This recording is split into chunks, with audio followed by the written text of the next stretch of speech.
Welcome back to our lobby channel bosku. Airdrop mantap di sini. Seperti yang kalian lihat di thumbnailnya, yang bakal dibahas kali ini adalah sistem Sybil-nya Carve itu gimana sih? Carve kan dia ngeluncurin sistem Sybil ya. Jadi ada yang penasaran gimana sih sebenarnya sistem Sybil itu? Tapi sebelum itu aku sendiri mengucapkan terima kasih yang sebesar-besarnya bagi yang udah subscribe, bagi yang udah nonton video ini, support, like, dan komen mungkin ya. Karena tinggal menghitung hari mungkin airdrop mantap bakal mencapai 1000 subscriber walaupun walaupun jam tayangnya belum sampai 4000 ya. Ya, yang penting ya memberikan manfaat untuk banyak orang sebenarnya targetnya kayak gitu sih. Tapi nggak munafik juga sebenarnya. Salah satu keuntungan dari kreator adalah dalam hal monetisasi ya. Oke, tanpa berlama-lama, jangan lupa untuk melakukan DOR atau do your own research karena apa? Karena keuntungan, kerugian, dan resiko ditanggung masing-masing. Kita langsung aja masuk ke Twitternya Carve. Carve protokol di sini itu kemarin ya atau kemarin-kemarin itu ngepost masalah Sybil.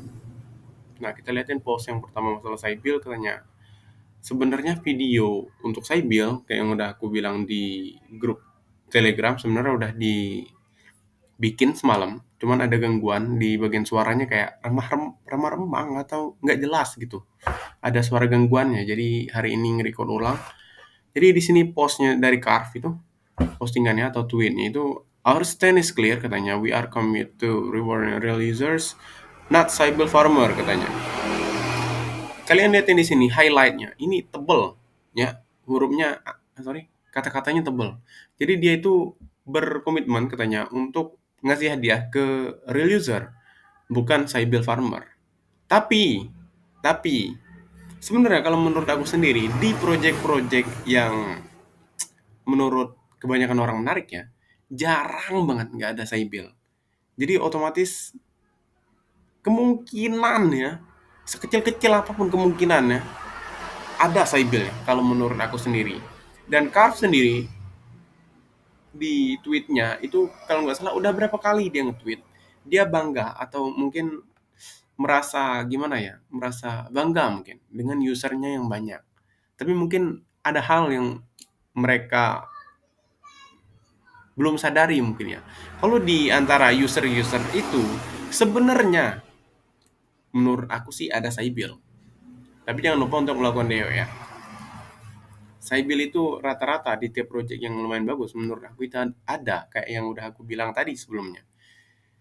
Jadi kita simpulin dulu apa sih Sybil? Nah, pertanyaannya kan gitu. Menurut Carve ini Sybil itu yang gimana sih? Nah, aku terangin dulu. Sybil itu adalah orang yang garap suatu project tapi dia itu nggak cuman satu akun, itu kayak multiple akun, kayak 2 akun, 3 akun, 4 akun, 5 akun. Nah, terus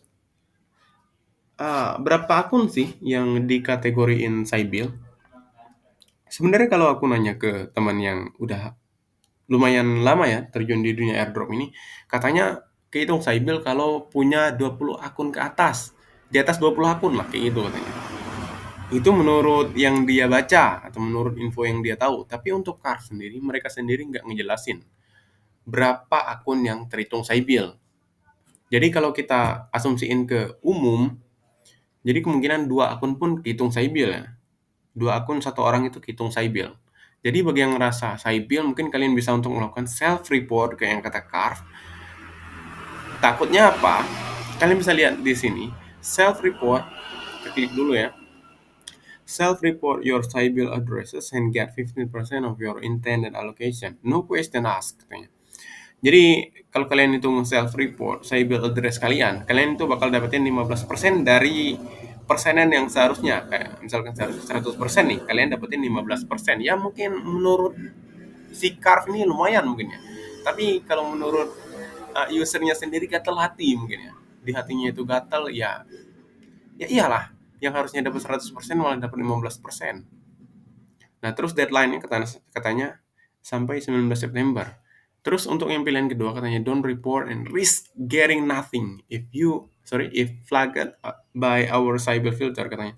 Jadi kalau kalau kita nggak nge-report, usernya nih, dalam kurung user nih, kalau nggak nge-report, kita itu bakal memiliki resiko untuk nggak dapat apapun kalau ketahuan atau terfilter pakai filter Sybil mereka ya. Ya itulah intinya. Nah, terus kemarin sebenarnya kayak waktu postingan ini atau tweet ini keluar, orang itu jadi buru-buru ya mungkin. Di grup juga ada eh, sebagian orang mungkin ya atau satu orang mungkin. Nah, katanya dia itu karena buru-buru mungkin karena ya wajarlah manusia hilaf mungkin ya. Dia self report padahal cuma satu akun. Nah, kalau menurut aku sendiri, panik itu nggak menyelesaikan masalah, bosku. Jadi jadi kayak kalau misalkan ada info-info kayak gini, apalagi dia itu dalam bahasa Inggris, jadi jangan panik. Jangan panik, jangan buru-buru ya, tanyalah mungkin di grup ya. Soalnya nggak bertanya saat di jalan. Nah, gitulah intinya. Jadi kalau ada keluar berita penting menurut kalian jangan buru-buru lah. Nah, kita ngeliatin mungkin untuk berita selanjutnya. Mungkin ntar lagi bakal ngomongin masalah pengalaman untuk Saibil. Kita lihatin berita selanjutnya itu masalah Saibil juga. Mereka itu kalau nggak salah kerja sama Gitcoin Passport. Nah, waktu muncul tweet dari Gitcoin Passport, itu banyak juga yang panik. Kayak misalkan, ini skornya harus berapa sih Gitcoin Passport? Soalnya kan Gitcoin Passport itu biasanya orang taunya itu skor ya, masalah skor. Aku juga mikirnya gitu awalnya, kayak misalkan ada standar minimal, kayak misalkan 25 skor nih baru ke identifikasi manusia ibaratnya. Jadi kalau yang di bawah 20 skor mungkin keidentifikasinya bukan manusia mungkin ya, jadi mungkin bot dalam kurung ya. Tapi kalau menurut aku sendiri Gitcoin jarang banget orang yang pakai, jarang banget project yang pakai menurut aku sendiri. Bahkan kemarin-kemarin di komen di Twitter itu mereka itu bilang kayak emang Gitcoin ini jarang dipakai gitu. Jadi emang kalau menurut aku itu kenyataannya. Jadi nggak tahu kenapa juga Carve ini pakai Gitcoin Passport untuk mengidentifikasi Sybil. Dan mereka itu ngejelasin di Discord-nya itu karena kebetulan aku juga gabung di Discord. Bagi kalian yang gabung di Discord, kan liatin pin message-nya ya. Jadi di sana dia bilang kalau nggak perlu untuk berurusan sama Gitcoin Passport score-nya ya, tapi mereka itu bakal cuman nge-track on-chain informasi ya, atau informasi on-chain kan kayak misalkan kalian itu ya teridentifikasi Sybil atau apa segala macam dari mungkin transaksi yang berulang-ulang atau apa segala macam atau yang gimana lah gitu pokoknya. Ya Sybil ini aku ingetin ini berdasarkan, nah kita ngomongin masalah pengalaman nih. Kalau udah kayak gini sebenarnya antara untung atau enggak itu tipis ya. Soalnya apa? Kadang-kadang sistem Sybil kayak gini, real user pun bahkan kena. Tapi aku nggak tahu untuk Carve ini gimana. Aku punya pengalaman waktu kemarin di Drift Protocol itu. Drift Protocol padahal alokasinya udah dibagi. Yang paling rendah kalau nggak salah 200. Karena apa? Karena aku itu waktu itu jarang buat transaksi. Jadi ini udah dibagi nih, beratnya udah hampir waktunya klaim. Tapi sayangnya waktu klaim jadi kayak kedetek Sybil, bosku. Nah, ini nih, gara-gara apa? Gara-gara waktu itu, kalau nggak salah berdasarkan berita, ada yang pamer. Ada yang pamer, jadi dia itu nggak cuma punya satu akun, ya emang alokasi dia dapatnya cuma yang terendah waktu itu 200 drip token juga. Nah, dia itu lebih dari satu akun, dan mereka itu ngefilter lagi, jadi real user sebagiannya banyak yang kena. Terus mereka ngeluarin form kan, katanya jadi bagi yang merasa ke report ini atau kedetek Sybil, kita itu uh, harus ngelampirin form dan disubmit. Tapi sayangnya, walaupun kalian udah submit formnya, aku sendiri itu kemarin nggak dapet drift tokennya dan masih kedetek Sybil. Cek klaim kedua juga gitu. Jadi awalnya itu aman ya, terus ada yang pamer tadi ibaratnya, terus mereka filter lagi, aku kena nih ibaratnya. Submit form, jadi untuk cek yang kedua malah kedetek lagi Sybilnya. Jadi padahal real user loh, jujur loh, cuman satu akun untuk garap drift protokol kemarin. Jadi itulah yang sangat disayangkan dari sistem Sybil ini. Jadi ada kelebihan sama ada kekurangan. Kita ngomongin kelebihannya dulu ya. Kelebihannya itu ya kayak gitu. Itu reward untuk real usernya kemungkinan bakal lebih gede. Karena apa? Karena Sybil tadi ke filter. Tapi kalau kita ngomongin masalah layer zero kemarin, kan Sybil yang kena nih ibaratnya. Kita real user nih. Nambahnya pun cuman berapa biji. Jadi kayak nggak kerasa gitu.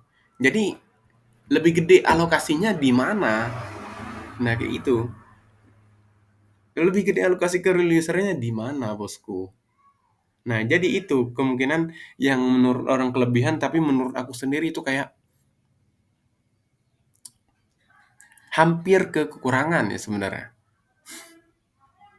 Itulah, agak-agak lucu lah mungkin ya kalau selesai build ini. Nah, kekurangannya itu tadi ya itu real user kalau yang kurang beruntung ibaratnya itu kemungkinan kedetek cyber. Itu kemungkinan ya, nggak tahu kedepannya bakal kayak gimana.